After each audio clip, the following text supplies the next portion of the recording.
শিক্ষা মোদের প্রাণের গুরু, আদর্শেরই প্রতীক, তার দেখানো পথে হেঁটে ছাত্রছাত্রীরা পথিক। নমস্কার বন্ধুরা, আমাদের চ্যানেল ওয়ার্ল্ড অ্যান্ড ইন্ডিয়ান হিস্ট্রিতে আপনাদের সকলকে স্বাগত। বন্ধুরা, আজকের ভিডিওতে আমরা আলোচনা করব ডক্টর সর্বপল্লী রাধাকৃষ্ণনের জীবনী নিয়ে। সেই সাথে আমরা আরও আলোচনা করব ভারতে 5ই সেপ্টেম্বরকে কেন শিক্ষক দিবস হিসেবে পালন করা হয় তার ইতিহাস। তো বন্ধুরা, যদি চ্যানেলে নতুন হয়ে থাকেন তাহলে প্লিজ চ্যানেলটিকে সাবস্ক্রাইব করে আমাদের পাশে থাকবেন। শিক্ষকরা হলেন সমাজ গড়ার কারিগর। ভবিষ্যৎ প্রজন্মের জন্য পথপ্রদর্শকের ভূমিকা পালন করেন শিক্ষকরা। সারা বিশ্বে 5ই অক্টোবর আন্তর্জাতিক শিক্ষক দিবস বলে পালন করা হয়, কিন্তু ভারতে শিক্ষক দিবস পালিত হয় 5ই সেপ্টেম্বর। এদেশের প্রতিটি শিক্ষাক্ষেত্রে মহাসমারোহের সঙ্গে এই দিনটি পালন করা হয়। এই দিনটি সকল শিক্ষকদের প্রতি শ্রদ্ধা ও কৃতজ্ঞতা জানানোর দিন। শিক্ষাবিদ তথা ভারতের প্রাক্তন রাষ্ট্রপতি ডক্টর সর্বপল্লী রাধাকৃষ্ণনকে সম্মান জানানোর জন্যই 5ই সেপ্টেম্বর দিনটিকে শিক্ষক দিবস হিসেবে বেছে নেওয়া হয়েছে।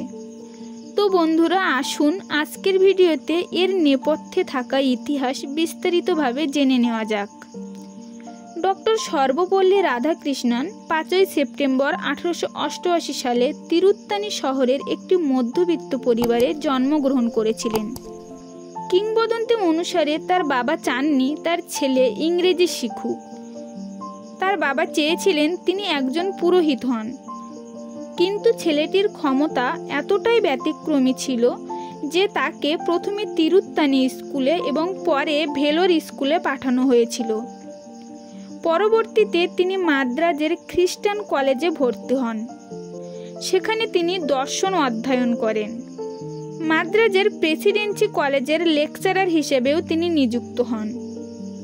তিনি শিক্ষার একজন বিশেষ প্রবক্তা ছিলেন এবং তিনি তার ছাত্রদের মধ্যে বেশ জনপ্রিয় ছিলেন।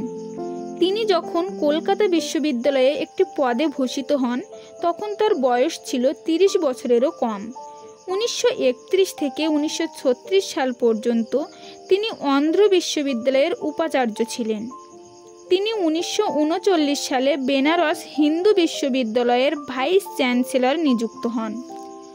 ডক্টর সর্বপল্লী রাধাকৃষ্ণন 1952 সালে ভারতের প্রজাতন্ত্রের উপরাষ্ট্রপতি নিযুক্ত হন এবং 1962 সালে তিনি 5 বছরের মেয়াদের জন্য রাষ্ট্রপ্রধান নিযুক্ত হন।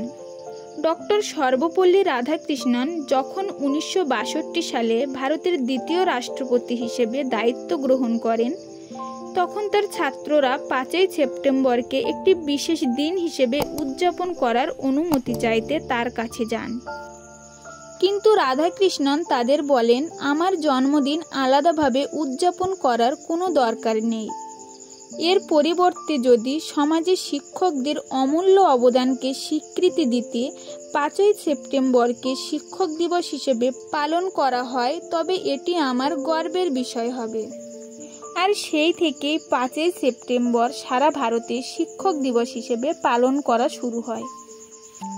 তো বন্ধুরা, এই ছিল আজকের ভিডিও। যদি ভিডিওটি ভালো লাগে তাহলে প্লিজ ভিডিওটিতে একটা লাইক করে দেবেন। আর বন্ধুরা, আপনারা যারা এরকম ধরনের ভিডিও দেখার জন্য ইন্টারেস্টেড তাহলে প্লিজ আমাদের চ্যানেলটিকে সাবস্ক্রাইব করে আমাদের পাশে থাকবেন।